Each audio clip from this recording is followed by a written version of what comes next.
Assalamualaikum warahmatullahi wabarakatuh. Perkenalkan, nama saya Asri Ainun Arif dengan nomor induk mahasiswa 412200089 dari kelas 1B Alih Jenjang Jasa Konstruksi Politeknik Negeri Ujung Pandang.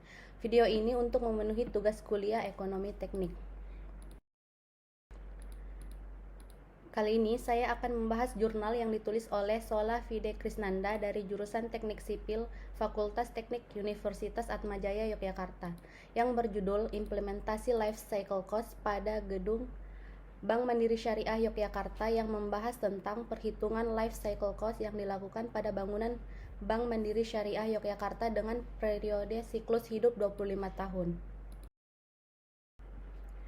Pada jurnal ini disebutkan bahwa tahapan-tahapan pada proyek konstruksi biasanya saling terkait dan berjalan dengan jelas atau sering disebut siklus proyek konstruksi. Ketika membuat bangunan atau infrastruktur baru, kebanyakan pengelola proyek tidak mempertimbangkan fasilitas pengoperasian dan pemeliharaan. Penyebab terjadinya hal tersebut adalah kurangnya pengetahuan life cycle cost. Selain itu, ketersediaan dana yang terbatas. Padahal hal tersebut menjadi sangat penting untuk mencapai usia layan suatu bangunan atau infrastruktur. Life cycle cost merupakan total biaya yang dikeluarkan sepanjang siklus hidup suatu sistem yang langsung berhubungan dengan biaya kepemilikan selama umur ekonomis. Sehingga metode life cycle cost menjadi salah satu faktor penting dalam pengelolaan proyek konstruksi, karena metode ini dapat mengestimasi biaya pemeliharaan dan penggantian secara berkala pada tiap komponen bangunan dalam periode waktu tertentu. Perhitungan LCC didasarkan pada ISO 15686-25 dan metode Net Present Value atau NPV. LCC dapat dirumuskan seperti persamaan berikut, yaitu LCC sama dengan biaya awal ditambah operasional ditambah biaya pemeliharaan dan penggantian. Hasil analisis data yang dibuat oleh Krisnanda ialah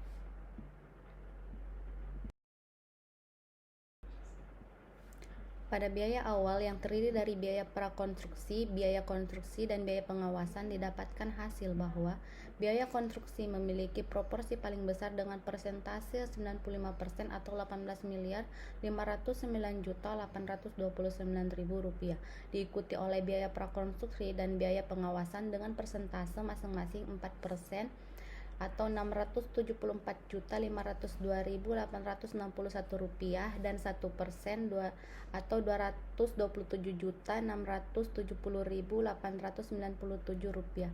Total keseluruhan biaya awal yaitu Rp19.412.2.758.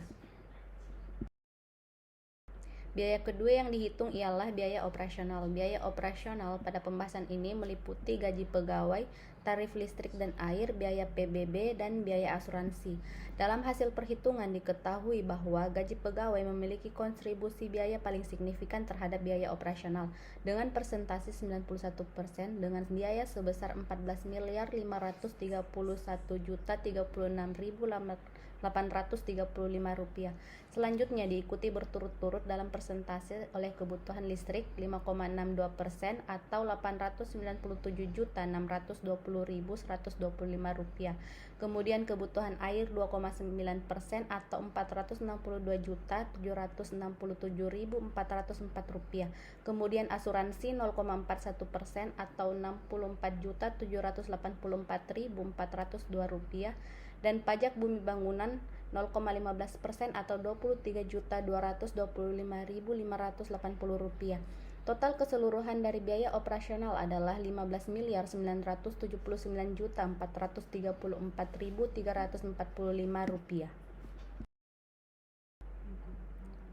Selanjutnya adalah biaya pemeliharaan dan penggantian. Perhitungan biaya pemeliharaan mengacu pada Peraturan Menteri Pekerjaan Umum Nomor 45 Tahun 2007. Biaya pemeliharaan dihitung 2% dari harga per meter persegi tertinggi yang berlaku, lalu dikalikan dengan luas lantai bangunan. Total biaya pemeliharaan didapat sebesar Rp76.080.000, sedangkan biaya penggantian mengacu pada estimasi jangka waktu 25 tahun terhitung dari tahun 2017 hingga 2042. Gedung mulai selesai dibangun tahun 2017.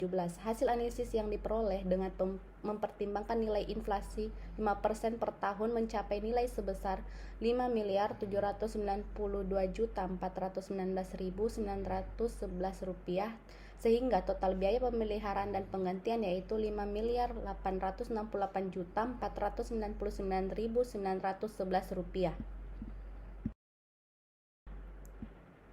Sehingga pada perhitungan LCC berdasarkan ISO 15686-25 ini menunjukkan bahwa biaya awal memiliki proporsi biaya paling besar yaitu 47% dengan nilai biaya sebesar Rp19.412.2.758. Kemudian diikuti oleh biaya operasional yaitu 39% atau Rp15.979.434.435 dan terakhir biaya pemeliharaan dan penggantian sebesar 14% atau Rp5.868.499.911 sehingga total biaya LCC atau Life Cycle Cost 25 tahun untuk Bank Syariah Mandiri sebesar Rp41.259.937.014. Pada jurnal ini memberikan beberapa rekomendasi seperti gambaran bagi investor dalam memperhatikan kinerja sistem bangunan selama umur layan gedung dalam pengambilan keputusan, dan manfaat pada setiap stakeholder yang terlibat dalam proses konstruksi sehingga dapat menciptakan kinerja yang terintegrasi. Sekian rangkuman yang saya buat dari jurnal Krisnanda. Atas perhatiannya saya ucapkan terima kasih.